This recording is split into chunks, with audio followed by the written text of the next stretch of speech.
This is called The Mystery wait, of Balpure.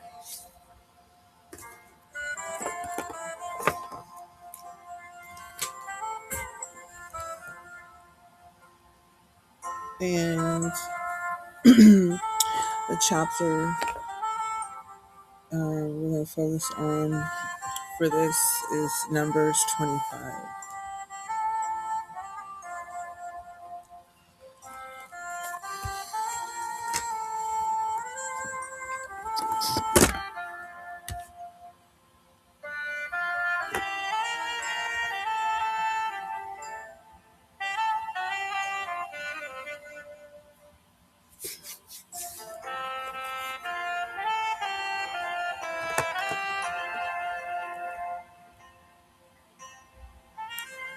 Okay, so Numbers 25.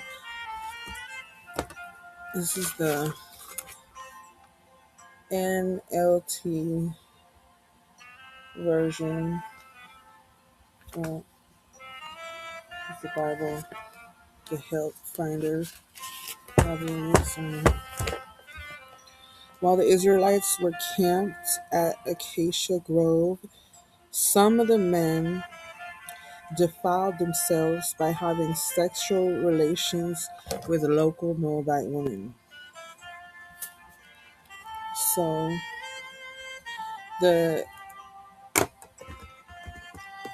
my pen. The subtitle. So this is Numbers 25, but the subtitle is titled Moab Seduces Israel. And who was Moab? The Moabites were an ites, right? They had like this Moabites. The I can't think of the name. We have a bunch of ites. They end in ites, like termites. They're pests. But the Moabites were a pagan um, nation, one of the pagan nations that lived around Israel, the people of God. And it was like a strict commandment not to intermarry. God gave to his people not to intermarry with foreign women or foreign men. You were not to take a foreigner as a wife if you were a man of God, Israelite, unless she became an Israelite. So some of the men defiled themselves by having sexual relations with local Moabite women or women of Moab.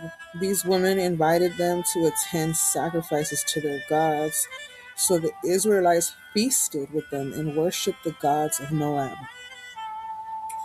In this way, Israel joined in the worship of Baal of Peor, causing the Lord's anger to blaze against his people. So they started sacrificing and feasting, eating food sacrificed to their gods, and ended up worshiping the gods.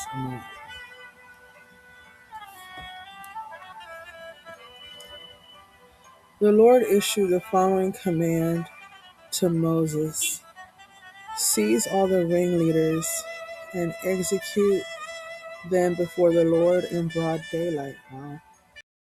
For his fierce anger will turn away from the people of Israel.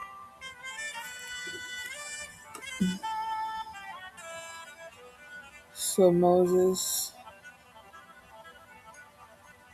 got a command to execute all ringleaders in broad daylight when the sun was up. So Moses ordered Israel's judges, each of you must put to death the men under your authority who have joined in worshiping Baal of Peor. So these men, Moses got the command to kill these men. Just then one of the Israelite men brought a Midianite woman into his tent right before the eye of Moses and all the people, as everyone was weeping at the entrance of the tabernacle. And when Phinehas, son of Eleazar and grandson of Aaron the priest, saw this, he jumped up and left the assembly. He took a spear and rushed after the man into his tent. So he was a Levite, a Levitical priest, this guy Phinehas, who thrust the spear all the way through the man's body and into the woman's stomach. So the plague against the Israelite was stopped, but not before 24,000 people had died. So there was a Levite, a man from the tribe of Levite, who took a spear, thrust it through the man's body, and then it went into the woman's stomach. So he kind of like killed two birds with one stone. Like there's two bodies, it kind of like stuck them together. So they both died. That's deep. Then the Lord said to Moses, Phinehas, son of... Okay, so this means that both the man of God of Israel and the woman, the foreign woman that he's in the tent with, right, or he's joined to worshiping other gods and stuff, they're both going to get hit with the same spear. It's going to get both of them. So they're both going to hit at once the same. They're going to die the same way. It, and it's going to be a Levitical priest, a descendant of Aaron, who does this, which is most likely it. The Lord said to Moses, Phinehas, son of Eleazar and grandson of the Aaron the priest, has turned my anger away from the Israelites by being as zealous among them as I was. So I stopped destroying all Israel as I had intended to do in my zealous anger. Now tell him I am making my special covenant of peace with him. So because of that, God stopped his anger and made a special covenant of peace with the descendant of Aaron. And in this covenant, I give him and his descendants a permanent right to the priesthood for his zeal for me, his God. He purified the people of Israel, making them right with me, because he hated that evil as much as God did. The Israelite man killed with the Midianite woman was named Zimri, son of Salu, and the leader of a family from the tribe of Simeon. The woman's name was Cosby, like Bill Cosby. Okay, she was the daughter of Zer, the leader of a Midianite clan. Then the Lord said to Moses, attack the Midianites and destroy them, because they assaulted you with deceit and tricked you into worshiping Baal-peor. And because of Cosby, the daughter of the Midianite leader, who was killed at the time of the plague because of what happened at Peor.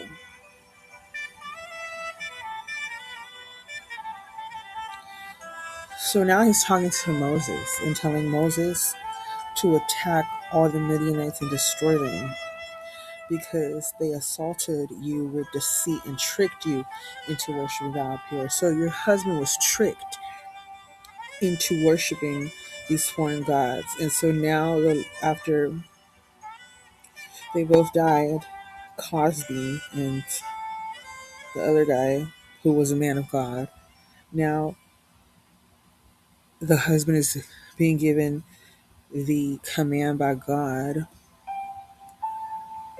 to destroy all the Midianites, to attack and destroy them all, because he's saying that your husband, the man of God, was assaulted and tricked, was assaulted with deceit and was tricked into worshiping other gods. And because of that woman named Cosby, who was the daughter of the leader of that other of the Midianite, there we go again with the ites, who was killed at the time of the plague because of what happened at Pure.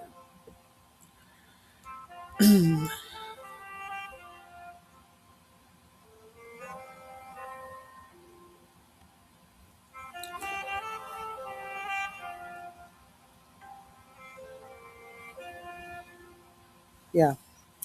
So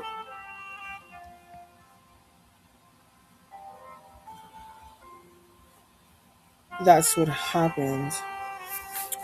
This is not even this is just a prophetic word then.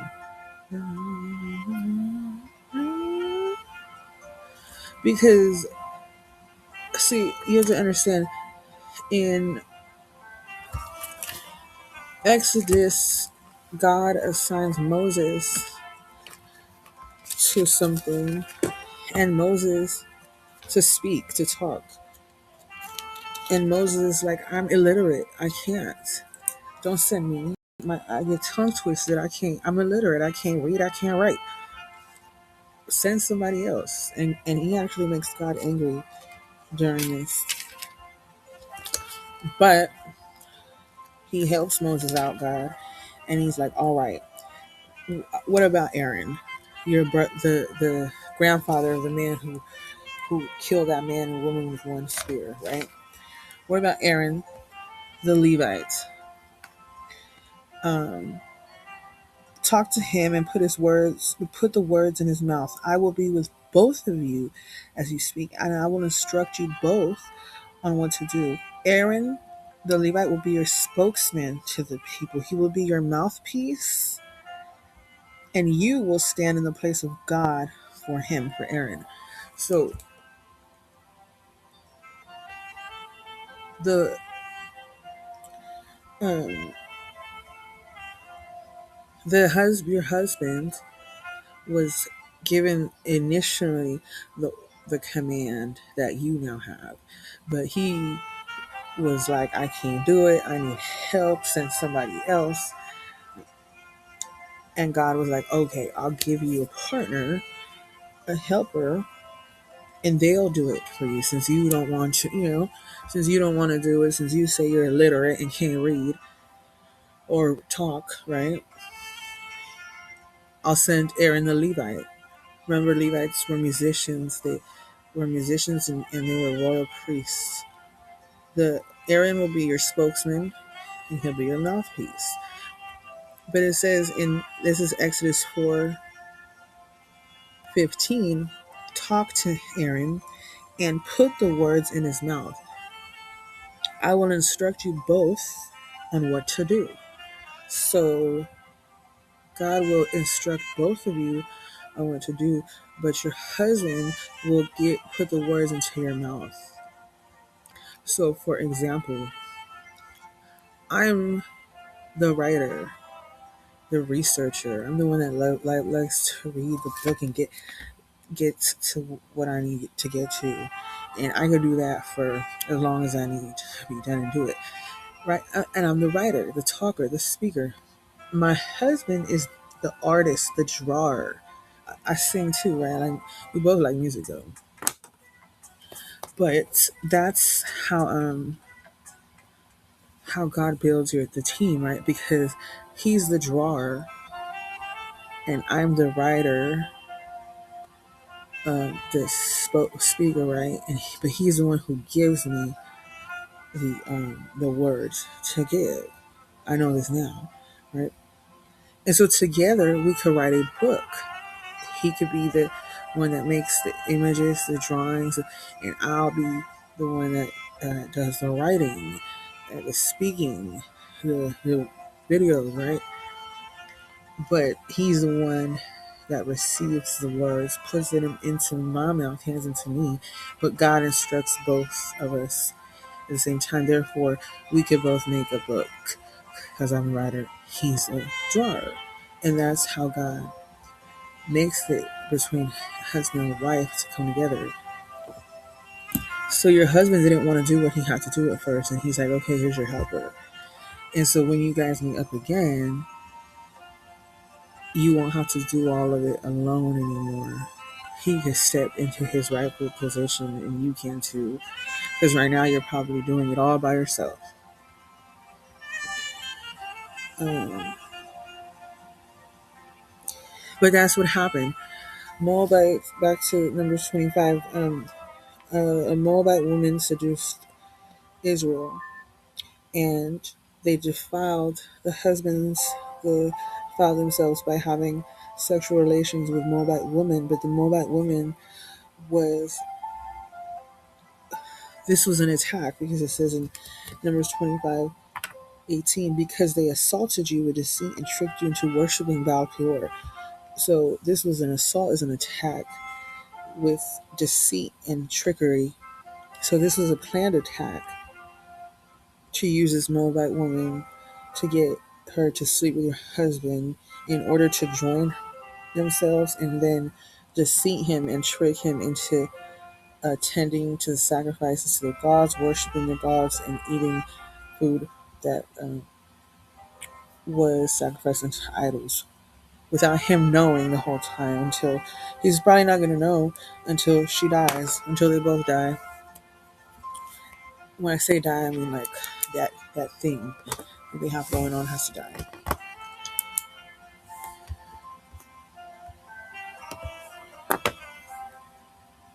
They die, I mean like that thing that they have going on has to die.